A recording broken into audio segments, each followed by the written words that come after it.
We'll get that map up there and just say, I like maps. I like to look at maps. Might have been because before Siri, I would sit over in the passenger seat and look at maps while he found every hard way to go anywhere instead of the interstate. Let's go there. Where's this road go? Find it. But we got there.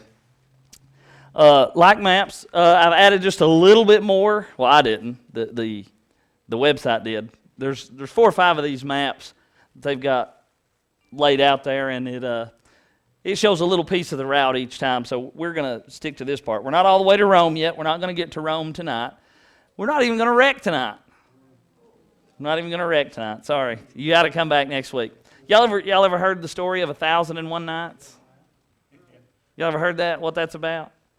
How through whatever rule or circumstance, there's a prince, and he takes a new wife every night, and he murders her in the morning, has her executed. Well, somebody gets smart, and he took a bride one night, and she tells a story every night, but she doesn't get to the end. That's what you're doing. So he spares her. Yeah, I'm just making sure y'all come back. So he spares her, and she keeps on going into story after story after story after story, and it works. So y'all keep coming back, so maybe it's working. You know, Pharaoh said, let the people go. Let the people go. Now, Ronnie's not here tonight, so you had to fill in and say that, because he says that every time. That or whether he's been to China or not. I hope, of the one night that Ronnie would voice an opinion with a question I'm about to ask, he's not here. So, I'm reading a book in class with my kids. I'm not going to tell you the name of the book because some of y'all might know it. But at the end of it, Madeline, you're going to get a little heads up here. Is it always wrong to lie?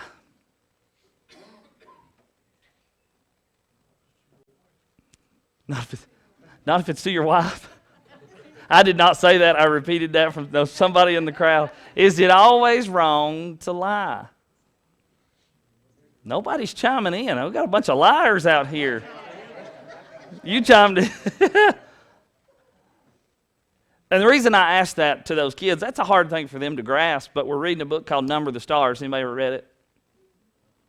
One of the best children's books I've ever read in my entire life. Probably my favorite book. Surprisingly, there's no movie made about it, which is really weird because they can't think of anything original anymore, so they got to go with these books. But it is a story of a young girl who her family is taking in a young Jewish girl and pretending she is their daughter. And when a daughter that has previously died, the dark hair, things like that, and what we talk about is what happens when these people lied. No, I'm not teaching them to lie, but you have to think, what would we do in that case if we were hiding a Jew and a German came to the door and said, is there a Jew in this house?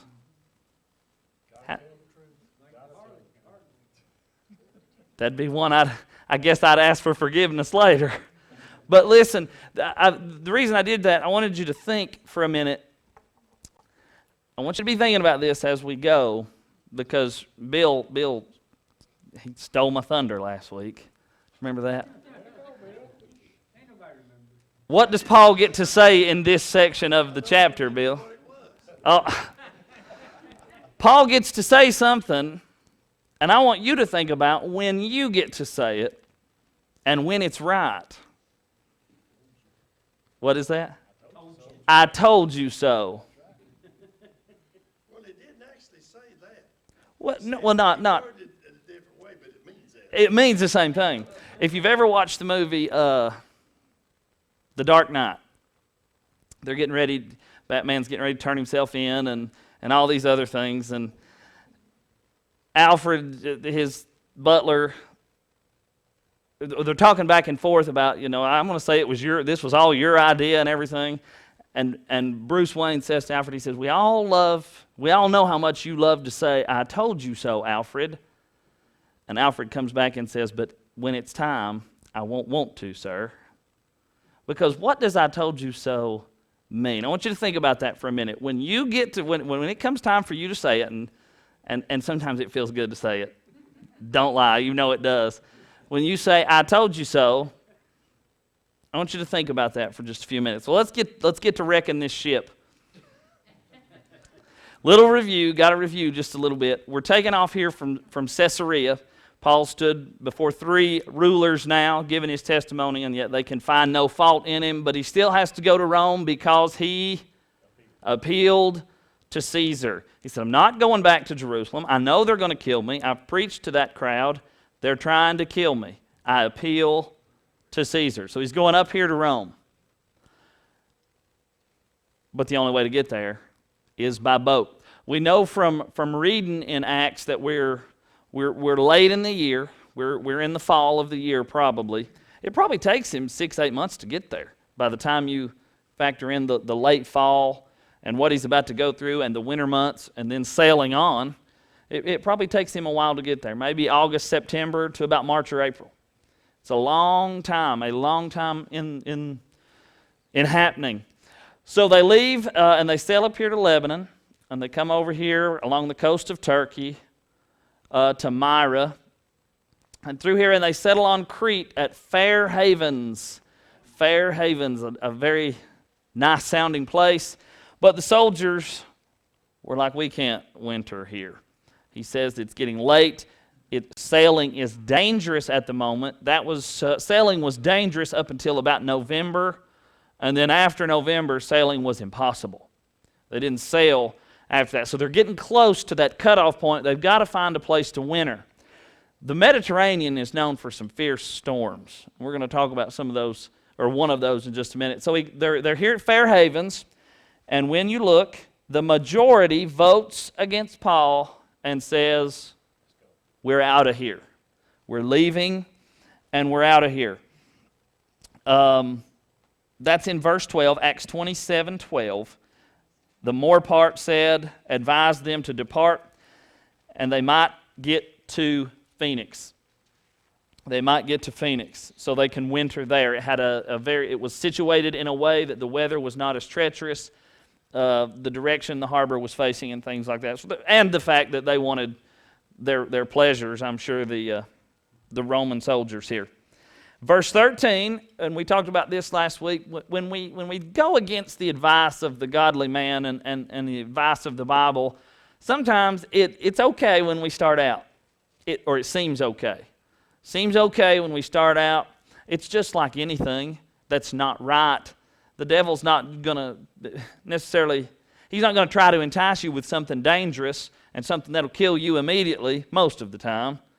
He's going to lead you into it, and it's going to seem to go okay for a little while, and then you begin to reap what you have sown, and it just comes in droves. And when the south wind blew softly, supposing that they had obtained their purpose, they sailed close by Crete. It was a soft wind, so they're sailing right here. And then in verse 14, but not long after there arose against it a tempestuous wind called, I call it Euroclydon. It's the only mention of anything like this in the New Testament, and it's confounded scholars for years about the true meaning of what this could be. I've read all kinds of commentaries of what this really could have been. Some say it was a hurricane of sorts. Some say it was a strong east-northeast wind. Whatever it was, it seemed to trap them in it for a long period of time and push them along with the storm. It didn't just pass. They were in the storm. I read commentaries where there were winds blowing in all 4 directions in this type of storm. It was not something that just came and went or lasted a day or two. You're going to see here, we're in this storm for a long time. So, verse 15, and when the ship was caught and could not bear up into the wind, we let her drive. What is that? What picture do you get there? They just turn it loose. They have fought and fought and fought, and they turn it loose and let it go. Now, okay, let me go back just a minute here. This ship, they actually confiscated a different ship. This is a merchant ship, so to speak, a trading ship coming down here from Alexandria in Africa and probably going up to Rome to drop off its cargo. Could have been wheat, whatever the case might have been. But there were trade routes that came from Alexandria's right in here, and they would just sail straight across and deliver the cargo. And that'll explain a little bit what cargo we're talking about here in just a few minutes. And running under a certain island, which is called Clauda, we had much work to come by the boat. Now, you don't see it. I've hardly seen it on any map. Very small island, probably about right there. But you see, what have they now done? They have drifted away from Phoenix, or from the direction of Phoenix. A little small, tiny island. And some of the maps that I have looked at, there's not even an island, there's just the word. So it's tiny, at best I can tell. Which is called Clauda, and we had much work to come by the boat. I'm not a sailor. I don't know anything about sailing unless it's all you can eat, pizzerias, and getting on tender boats and going to these exotic islands, things like that. I've cruised a few times, but that's about my extent of sailing. I don't know port and all that other stuff. I guess I do while I'm on there, but I forget it. I don't use it enough. I don't know a lot about boats. So I was really studying about what's going on in this. And the language here, it's not very self-explanatory when you just read it. We had much work to come by the boat. Anybody have another translation there, that last sentence of verse 16? Get the ship's boat under control. Go down another line right here in the first part of 17. When they had taken up. Taken what up? The boat. Does anyone have the word skiff anywhere in here? Yes. In verse 16? Come by the boat. Anybody know what a dinghy is? Yes. It's just a what? It's a smaller boat. This boat was out behind the ship or on the side, whatever it was. But what would we call it? What would it be in this case? A lifeboat. They had much trouble. They had much work to come by the boat. At this point in time, they're going through this storm. Lots of waters being tossed and coming in. This boat, it's attached to the ship, but it's probably what? Probably got a lot of water in it. Water weighs a lot. So they're pulling it up. They finally get this lifeboat, this dinghy, this skiff pulled up, and they begin, and they used helps undergirding the ship. Now that was another one for me. I thought, what in the world does that mean? Who's got another translation there? Another word for undergirding the ship? Supports. Cables. Ropes. So what did they do? What is that to undergird the ship? Support it from the inside, from the bottom. Take a look at this next picture.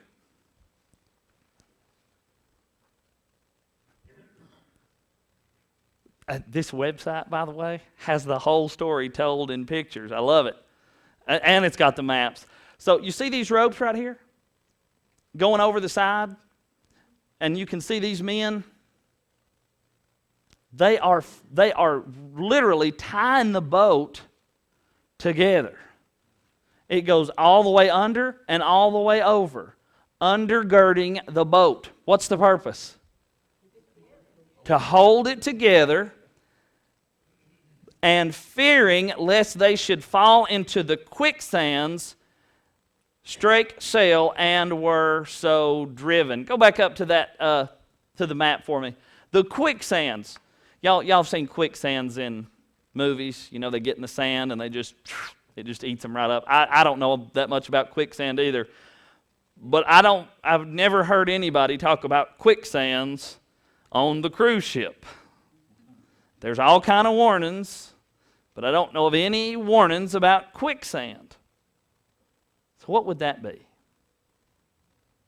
I love geography. It's good stuff. They were afraid of drifting right here. This is the Gulf of Sidra. Anybody got another word? It starts with an S in those in where quicksands is? Sirtas. They call them Sirtas, and there are two. There's called the Greater Sirta and the Lesser Sirta here in the Gulf of Sidra. And what that is, it's a sand bank. I can remember being a kid in the ocean and Daddy dragging us way out there going, it's going to be all right here in just a few minutes because you're going to hit a what? One of those sandbars out there, and it's up to here for just a minute, and then it's knee deep, which is good. This is where we're heading right here. They're sailing right here, but they're afraid they're going to end up in this area right here. Major dust storms happen here. The wind and the ocean current is extreme in this area. If you look up satellite pictures of this, you can see, if you look up satellite pictures of the United States, sometimes you'll see clouds, but here you see massive plumes of sand up in the atmosphere. The winds and the currents are awful right here. These sandbars, these sandbanks are constantly moving. They can't map them. They can barely navigate through them because they move all the time. And there are two. They were afraid that they would end up in these quicksands. And when that happens, what's going to happen in a storm? You're going to be lodged, and then the wind's going to be moving the boat back and forth, and it's going to what? It's going to rip it apart. They were afraid of falling into this right here. Now, the only thing about this map, I think they eventually ended up more up in this area because it does talk about the Adriatic Sea a little later on. So, but they're sailing this way, and they're afraid of going right here. They're afraid that's what's going to happen. So they tighten everything up, batten down the hatches, so to speak, and just let it go. They just let it sail.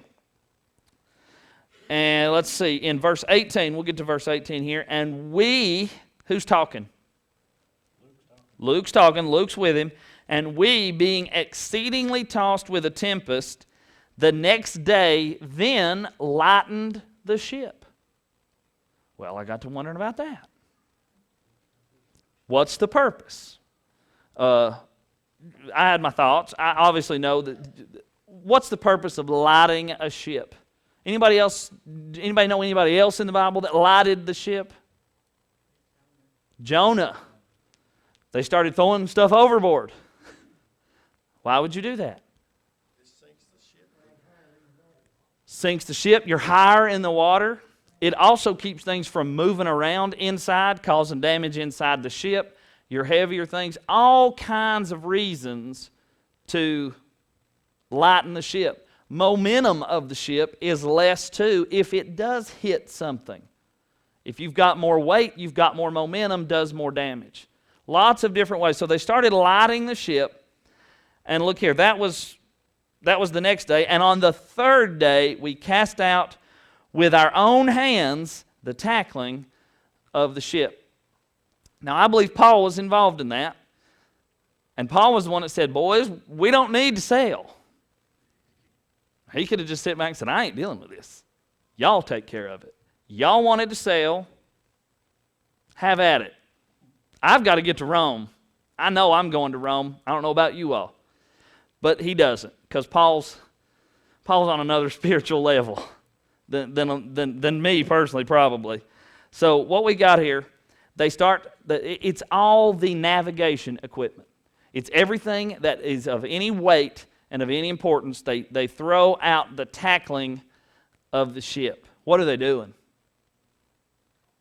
They're on the verge of just giving up and saying there's no way to control this thing. It's not going to happen. We can't control it. And when neither sun nor stars in many days appeared, and no small tempest lay upon us, all hope that we should be saved was then taken away. We have no way to drive the ship. We have no way to navigate it. They're getting rid of anything and everything they can. What's the one thing you would probably hold till last? What's that? Food. Food and water. We'll see later on next week that they did keep some food, but anything else of value is gone. Isn't that wild when it's life or death? Nothing's of more value than our own lives. It's so, I was reading a commentary that said, it was talking about the way that people are, that in matters of our own life and death, things of value to the world immediately become worthless, and we can just throw them to the side. But yet when we have them in good times, we can't generously give what we have. But yet when we're in dire straits, we can start shedding those things, and when it comes to our own existence. All hope was gone. But after long abstinence, Paul stood forth in the midst of them and said,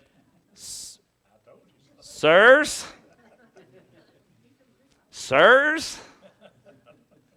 you should have hearkened unto me and not loosed from Crete, and to have gained this harm and loss. We're talking about physical harm and the loss of everything here. Harm and loss. I told you so. Do you just think he couldn't resist? Do you think that's what it was with Paul? He just couldn't resist saying, nanner, nanner, I told you. That's what you get for not listening to me. I'm right, you're wrong. And now, verse 22, I exhort you to be of good cheer. Didn't the angel of the Lord tell Paul to be of good cheer? He must go to Rome. Be of good cheer, for there shall be no loss of any man's life among you, but only of the ship. For there stood beside me this night an angel of God, whose I am and who I serve. Is he talking about the angel? He says, of God, I belong to God, saying, fear not, Paul. You must be brought before Caesar, and lo, oh, here we go. This is good. God has given thee all of them that sail with you. Wherefore, sirs, be of good cheer. I believe God, that it shall be even as it was told to me. And in verse 26, he says, but be of good cheer, but we're about to wreck the ship. We must run aground upon a certain island. Now that island is what? You might have a translation later that says Melita in 28. That's another word for what? Malta, right here. We're not going to get there tonight. We're not getting to Malta tonight, but that's where God is taking the ship. Now, listen, they were deathly afraid of all that would happen. I should have put another map up here, and I will next week. If you miss Malta, you're not hitting anything for a long time. I think God had something to do with that. If you miss Malta, there's nothing past it for a long ways, south or west. Or then you got right here. You don't want to end up there because you're going to die if you end up in there. So Malta's their last best chance. So he says here, we must be cast upon a certain island. Now, that's as far as we're getting as far as reading in the story tonight. But let's take a look just a minute here. Paul gets to say, I told you so, doesn't he? Oh, you know, you have enjoyed getting to tell somebody, I told you so, at one point in time or another. And then at some point in time or another, you have probably been deeply saddened to have to tell somebody, I told you so. You ever had to tell somebody that, knowing the harm that's come to the individual because they wouldn't listen, they wouldn't hearken unto you? When you say that, when the world says, I told you so, or you get to, it is a sense of what for that person? Pride, haughtiness, selfishness. I'm right, you're wrong. this is what you get. You get what you get. But that's not the attitude Paul has. It's not the attitude he has. There were all kinds of lessons I thought we could learn from this, but I wanted this to be the one that we focused on. He doesn't shy away from telling them that they are in the situation they are in because they did not listen to him. And isn't every preacher in the world that way? I told you why you are in the position you are in. And it's because of what? Sin. The sin nature. Adam had no question about why he was being evicted from the garden. He says, you did this, and this is what is going to happen. You're going to have to work by the sweat of your brow. Eve, pain and childbirth. This is what you did. I told you not to eat of it, and look what happened. Because you did, you're bringing these curses and all of this stuff upon you. But then, in Genesis, what's he say? What does he promise immediately? The deliverer. He promised the deliverer. He gave good news. There's a cure for all this. And Paul does the same thing here. We'll go back to 21. He says, sir, you should have listened to me. You should have listened to me and not have set sail from Crete. We should have just stayed there. You know that now. You're in the position because you didn't listen to me. I have experience, and we can face the fact. He had revelation from God. He's going to Rome. But he's going to be okay. And then he says, and now I exhort you guys, be of good cheer. That's so hard, isn't it? To sit there and to look a drug addict in the eye and say, look, this is why you are in the situation you are in, but be of good cheer. There's a way out. There is someone who can deliver you from this. You just need to listen very close to what I'm saying right now, Paul says. For there shall be no loss of any man's life among you, but only the ship. Is that still going to be easy? That doesn't mean you're not going to get a splinter or a broke arm or a nasty knot on the head. This thing's still not over. Life for us is not over. Hard times may come. Hard times will come. But life is not over. The deliverer is still there for you. You may have to go through some bumpy times because of the decisions that we have made.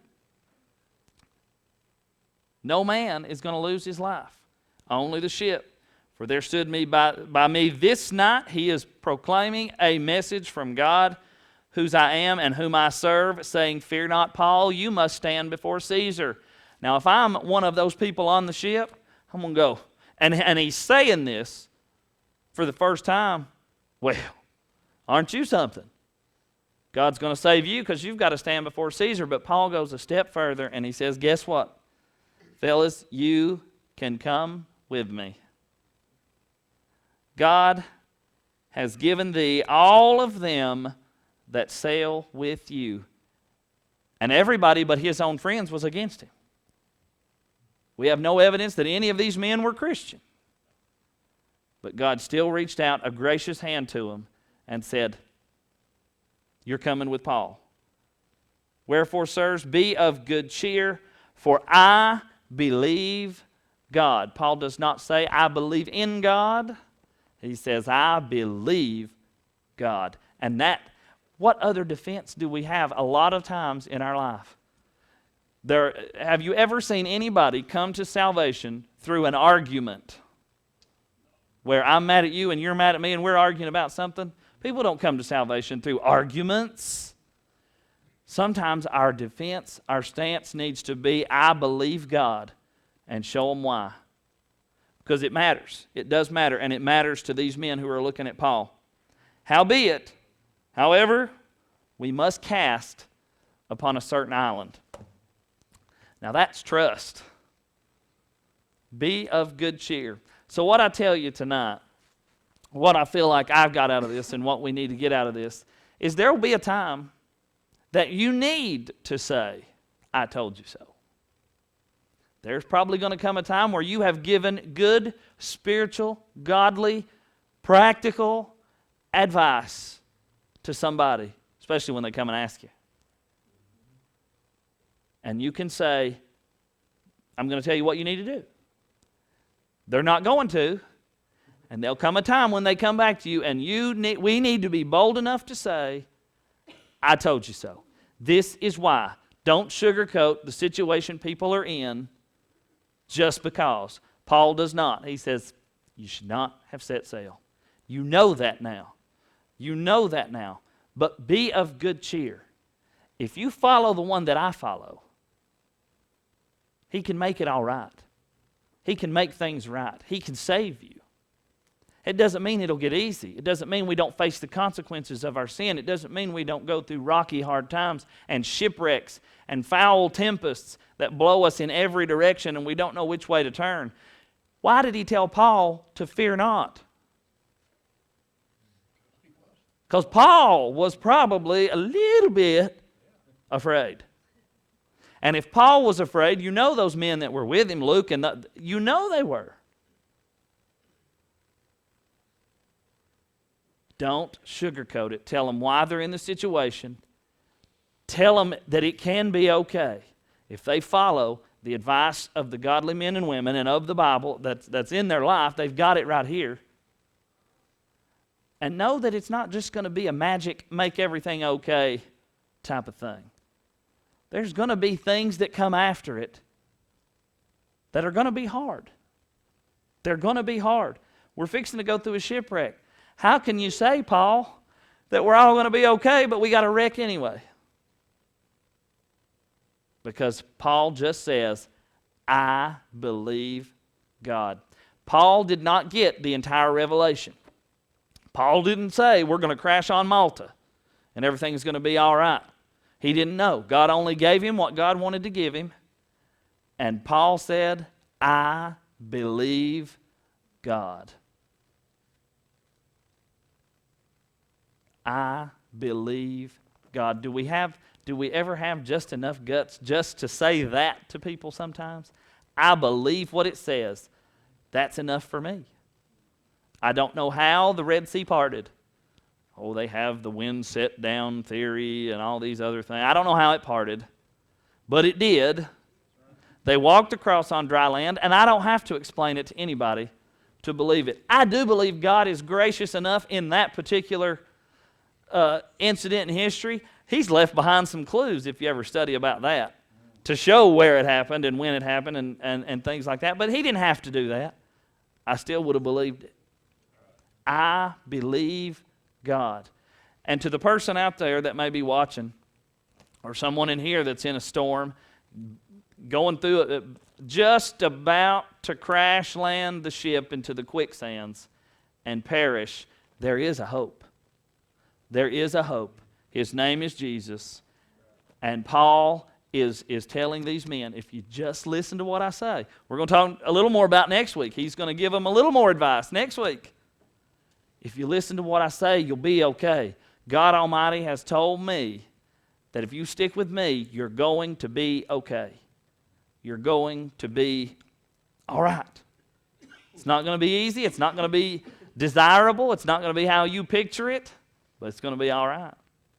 It's going to be okay. Anybody got anything tonight? We may be a little early. I don't have a clock. We may be a little late. I don't know. But I don't want to get to all these things and have a whole lot of questions. So does anybody got anything about these few verses here? I think the important thing is when we do go, whether it be a brother and sister in Christ or someone that hasn't accepted the Lord as Savior, when we do go and tell them the I told you so, we need to be like Paul and back that up, like you said, with encouragement. Tell them why. And include them. Paul includes them. Well, God included them. He could have just said, Paul's got to get to Rome, so I'm going to save this ship and nobody else. But he reached out a caring hand, and Paul did too. They didn't care. They didn't care that Paul was going to be saved. They only cared that Paul cared about them. See, people don't care what you have to say until they first know you care. You'll never win anybody unless they know you care about them and care for their soul, their well-being, and everything about it. That you cannot win people unless they know you care. In anything in life. To salvation, as a coach, whatever it is in life, a teacher, you're not going to win them to the side of right unless they know you care about them. And he reaches out to them in love and says, I'm including everybody in this. That we have no evidence that they were Christians, but God is there extending his hand. And Paul's preaching right there. Next week he does a little more too. We're going to wreck next week. We're going to wreck next week, I promise. Probably snow, we won't have church. But you already know the end. He says, you're going to be all right. And we get a little more detail. Not even a hair on their head. They're not going to lose one hair. I wonder if they were all bald. Might have been by the time they started. Anybody else got anything? We're a little early. I think this business, it's easy to say, I've been saying this for 50 years, I've been saying this for 40 years, whatever. I get a little tired of hearing that sometimes. It's fine to say, I told you so, if you add a caveat of what you told and not, nobody likes a smart aleck. No. And sometimes we preachers we can say, I've been telling you all for 30 years. Well, okay, tell them for 31 years. Yep. Don't keep bringing it up, just keep on talking about it. I think sometimes we can say, I told you so in a nice way, not like Bill. I'm sure Bill said it in a very harsh way. Yeah, he's practiced on you. I have said a few times, you should have listened to me. Yes.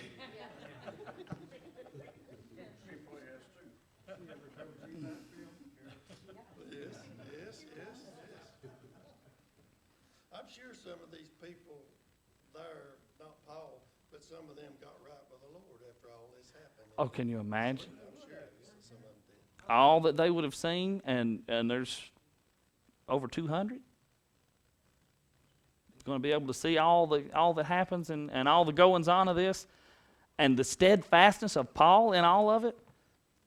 Not proud. Yeah, I think that's why it's important that we, when we give someone advice, we're walking the Christian walk. Right. I mean, we can see these sailors here later on, not to jump ahead, but they give in to Paul's leadership and they listen to what he has to say. And it was. Are you stealing his thunder? Wasn't it funny though that just last week he was the minority and everybody stood against him, but they're going to listen to him. And why is that? Because he just did what God told him to do. He was real. He never wavered. He was not wishy-washy, going back and forth. Well, maybe we could.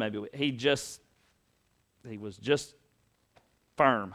Sometimes hard knocks teaches us better than about anything. Hard knocks. And that's what they were getting.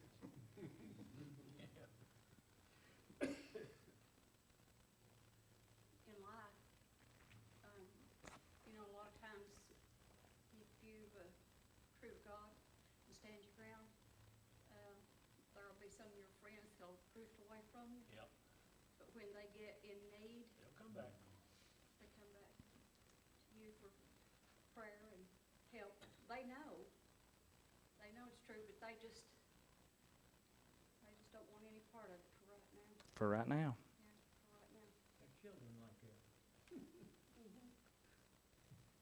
Very true. And I got to say this again, right then is when you do not want to say, I told you so. Right. No. You don't want to do it right then. No.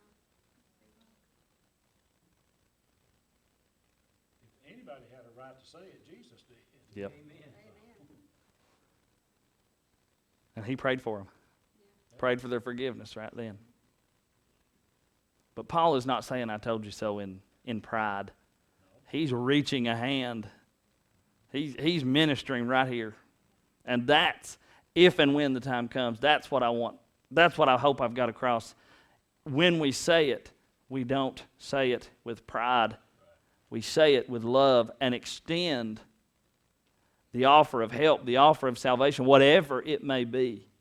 But we can't say, sugarcoat why they're.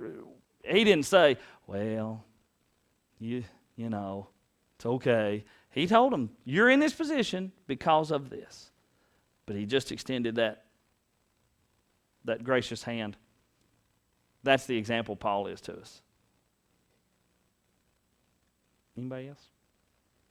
All right, let's pray. Heavenly Father, Lord, thank you for this day you've given us. Lord, thank you for your word and the tools that we have now to study it even further and deeper than ever before, and then the tools and technology to get it out faster and quicker to more people than ever before. Thank you for that, Lord. We thank you for your Son and him saying,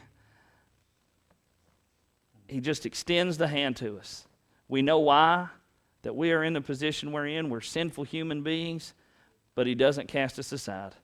Thank you for extending the hand to me and everyone in here who has accepted it. Lord, I pray that you just keep extending for as long as needed to bring our loved ones in.